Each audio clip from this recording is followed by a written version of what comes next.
गुरुजी, मेरा प्रश्न आपसे ये है कि जिस दिन मेरी माताजी का देहांत हुआ था उस दिन आपका जन्मदिन आता है, तो कोई आपको पिता के रूप में पूछता है, कोई माता मतलब गुरु के रूप में पूछता है, लेकिन मैं आपको गुरु माँ बोलती हूँ। मुझे ऐसा लगता है कि मेरी मम्मी ने ये संकेत दिया है कि अब गुरुजी तेरे माँ है और वो माँ के रूप में तुझे संभालेंगे, इंस्पायर करेंगे।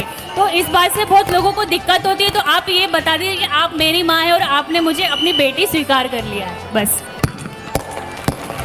देखो, गुरु से नाते जो मन में भावे सो पाइए। गुरु माता भी है, गुरु पिता भी है, क्योंकि हम जब गुरु की वंदना करते तब गाते गुरुरु ब्रह्मा गुरुरु विष्णु।